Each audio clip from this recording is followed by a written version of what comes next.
আল্ট্রাবুকের market একসময় dominate করছিল অ্যাপেলের ম্যাকবুক এয়ার, পরে ইন্টেল এবং মাইক্রোসফটের চোখ পড়ল এই মার্কেটের দিকে।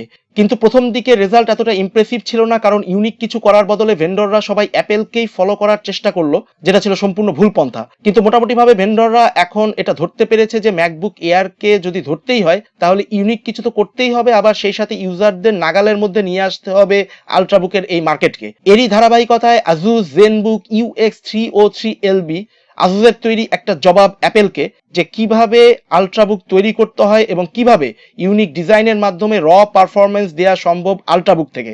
আমি Zahid, welcome to PCBBD Bangladesh channel.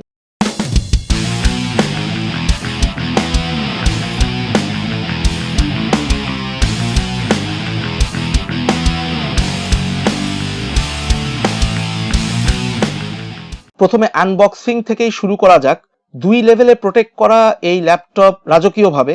প্রথমে একটা নর্মাল কার্ডবোর্ড কার্টুন এবং এর ভিতরেই আরেকটা প্রিমিয়াম লুকিং কার্ডবোর্ড কার্টুন, যেটাতে আছে আসুসের এই জেনবুক এবং অ্যাক্সেসরিজ আইটেমসগুলো। কার্টুনটি খোলার সাথে সাথেই প্রথমেই চোখে পড়বে এলিগেন্ট জেনবুকটাকে, এবং এর পাশেই দেখা যাবে 45 ওয়াট চার্জার এবং 3 পিন পাওয়ার কর্ডটাকে। অ্যাপেল হলে এইসব জিনিসগুলোকে কিনে নিতে হতো, কিন্তু জেনবুকের সাথে ফ্রি গিফট দেওয়া হয়েছে একটি মিনি ডিসপ্লে পোর্ট থেকে VGA পোর্ট অ্যাডাপ্টার, যাতে কারো মনিটরে যদি শুধুমাত্র VGA পোর্টই থাকে সেও তার মনিটর ইউজ করতে পারবে এই জেনবুক দিয়ে। এরপরে আরেকটি অত্যন্ত ইউজফুল অ্যাডাপ্টার দেখা যাচ্ছে, যেটা হচ্ছে USB টু ইথারনেট অ্যাডাপ্টার, যেটাও খুবই প্রিমিয়াম লুকিং।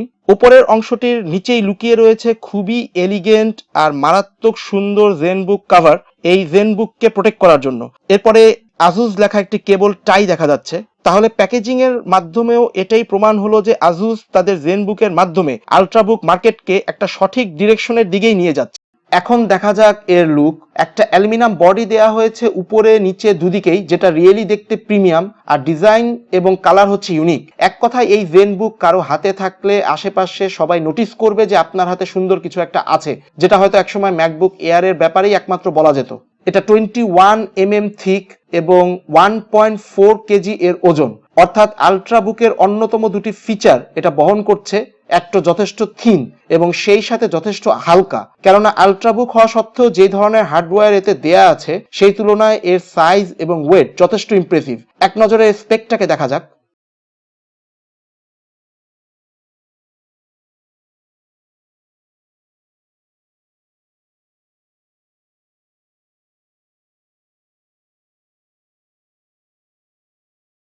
স্পেকের পরেই যেটা আরেকটা ইমপ্রেসিভ ব্যাপার, এবং এই ক্ষেত্রে অনেকেই পিছিয়ে আছে আল্ট্রাবুকের মার্কেটে এই জেনবুক থেকে, আর সেটা হচ্ছে ফিউচার আপগ্রেডেবিলিটি অপশন। জেনবুকের পেছনের কভারটি খুললেই প্রথমেই দেখা যাবে 1 terabyte 2.5 inch hard drive. 2.5 inch হওয়ার কারণে আপনি ভবিষ্যতে SSDও ইনস্টল করতে পারছেন পারফরমেন্সকে আরো বুস্ট করার জন্য। এর নিচে GPU এবং কুলিং ফ্যানটাকে দেখা যাচ্ছে। 4GB DDR3 memory sold out করা আছে মাদারবোর্ডের সাথে, এবং উপরে দেখা যাচ্ছে একটি ফিজিক্যাল মেমোরি স্লট, যেখানে আরও একটি 4GB DDR3 মেমোরি ইনস্টল করা আছে অলরেডি, এবং ভবিষ্যতে আপনি এখানে একটি 8GB DDR3 মেমোরিও ইনস্টল করতে পারবেন, যেটা টোটাল আপনাকে দিবে 12GB DDR3 মেমোরি। ম্যাকবুক এয়ারে এই দুটো আপগ্রেড আপনি অ্যাপেলের হেল্প ছাড়া তো করতে পারছেনই না, এছাড়াও কম খরচেও করতে পারছেন না। এছাড়া একটি M-SATA SSD স্লট দেয়া আছে, যেটার সাইজ M-SATA মিনি। এছাড়া ভালো কিছু ভেন্টিলেশন করা আছে যাতে CPU ও GPU ঠান্ডা থাকে। ইনপুট আউটপুট পোর্টগুলোকে দেখা যাক। লেফট সাইডে দেয়া হয়েছে দুটি USB 3.0 এবং একটি 2-in-1 কার্ড রিডার। রাইট সাইডে শুরু হয়েছে পাওয়ার জ্যাক ইন, একটি মিনি ডিসপ্লে পোর্ট, আরও একটি USB 3.0, একটি HDMI port, headphone microphone Jack এবং ব্যাটারি পাওয়ার ইন্ডিকেটর। স্ক্রিনটি হচ্ছে 13.3 ইঞ্চ নন টাচ FHD IPS, যেটা রেজলিউশন হচ্ছে 1920x1080p। IPS স্ক্রিন হওয়ার কারণে ভিউইং অ্যাঙ্গেলও যথেষ্ট ভালো। এছাড়াও অ্যামেজিং ভিভিড কালার শো করে এই স্ক্রিনে। 13.3 ইঞ্চের মধ্যে 1080p থাকাতে দিচ্ছে যথেষ্ট পিক্সেল ডেন্সিটি, যেটা ফটোগ্রাফার এবং ভিডিওগ্রাফারদের জন্য অত্যন্ত ভালো। আবার ব্রাইটনেস লেভেলও যথেষ্ট ইমপ্রেসিভ। সেন্সর থাকার কারণে আশেপাশে লাইট কন্ডিশন অনুযায়ী স্ক্রিন ব্রাইটনেস অটো কন্ট্রোল হয়, তবে এটাকে উইন্ডোজ থেকে ডিসেবল করা সম্ভব। কিবোর্ডটি হচ্ছে চিকলেট টাইপ, কি ট্রাভেল ডিস্টেন্স যথেষ্ট ভালো এই জেনবুকের সাইজ অনুযায়ী, একটা প্রিমিয়াম ও সলিড ফিল আছে টাইপ করার সময়। এছাড়াও এটা ব্যাকলিট কিবোর্ড এবং লো লাইট কন্ডিশনে যথেষ্ট ভালো দেখা যায়, যেটা অনেক হেল্পফুল। এছাড়াও 3 লেভেলে কিবোর্ডের ব্রাইটনেস কন্ট্রোল করা সম্ভব। যদিও উইন্ডোজ ল্যাপটপগুলো টাচপ্যাডগুলোকে নিয়ে যথেষ্ট বদনাম আছে, কিন্তু আসুস জেনবুকের টাচপ্যাড এক কথায় পারফেক্ট। এর সাইজ পারফেক্ট, খুবই রেসপন্সিভ, স্লাইড করাটাও যথেষ্ট আরামের। আবার মাল্টি জেস্চার প্রোফাইল খুবই রেসপন্সিভ, ভালো এবং স্টেবল ড্রাইভার থাকার কারণে, যেটা এর আগে খালি ম্যাকবুক সিস্টেমগুলোতেই পাওয়া যেত। আবার মাল্টি জেস্চার দিয়ে কাজ করার সময় তেমন কোনো ল্যাগও আমার ফিল হয়নি। স্পিকারগুলো হচ্ছে Bang and Olufsen powered. Speaker quality decent হলেও লাউডনেস অত্যন্ত কম, কিন্তু মেজরিটি ইউজার আল্ট্রাবুকের সাথে আলটিমেটলি ইউজ করবে হেডফোন। এখন স্পিকারটির কোয়ালিটি পরীক্ষা করে দেখা যাক।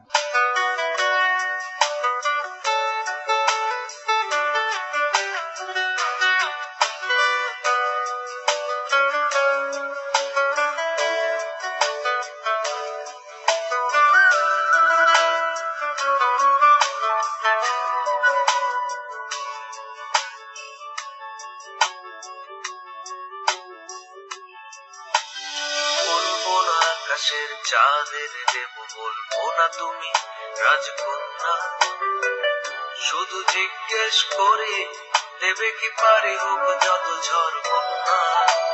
আমার ছোট তরি বলো যাবে কি যাবে কি।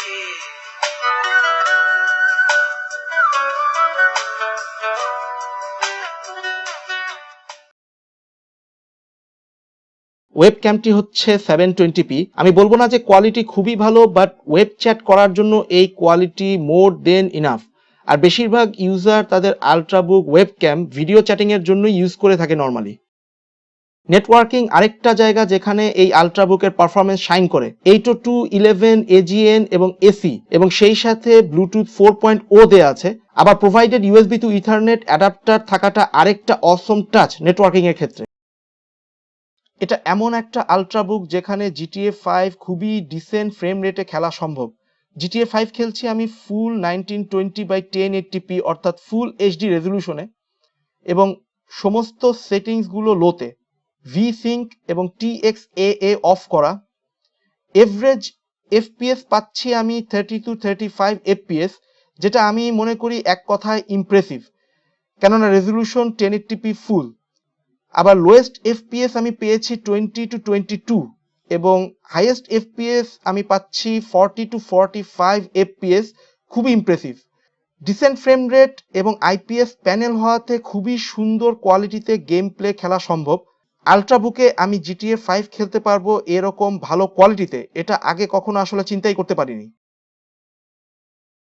আবার উইচার 3 চালানো হয়েছে 1280x720p রেজলিউশনে, সব সেটিংস লোতে, এবং FPS পাওয়া গেছে 30 to 35 এভারেজ।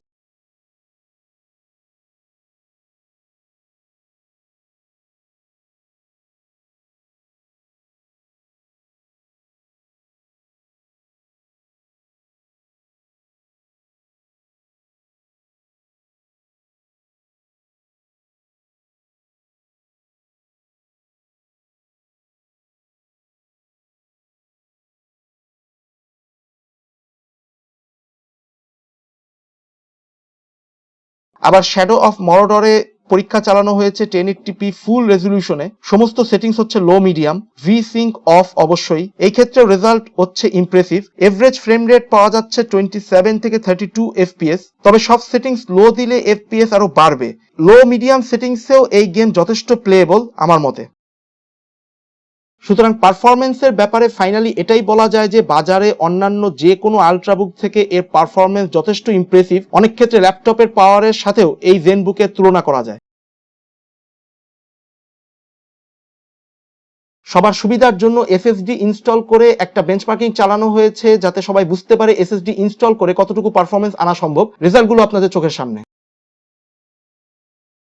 এই ছিল আনবক্সিং এবং review of Asus ZenBook UX303LB। তো কেমন লাগলো আসুস জেনবুকের ফিচার এবং পারফরমেন্সকে কি মনে হয় আপনাদের, যে ডিরেকশনে আসুস তার আল্ট্রাবুকগুলোকে নিচ্ছে, কেমন হতে পারে উইন্ডোজ বেসড আল্ট্রাবুকগুলোর ভবিষ্যৎ? কমেন্ট করে জানাবেন। আবার এও জানাবেন কেমন লাগলো আমাদের রিভিউ করার এই মেথড। আরো কিছু কি অ্যাড করা উচিত ছিল নাকি আমাদের রিভিউ মেথডে? কমেন্ট করে জানাবেন। আপনাদের ফিডব্যাকগুলো আমাদের হেল্প করবে ভবিষ্যতে আরো ভালো কাজ করার জন্য। সবাইকে ধন্যবাদ দিয়ে শেষ করছি। Good bye.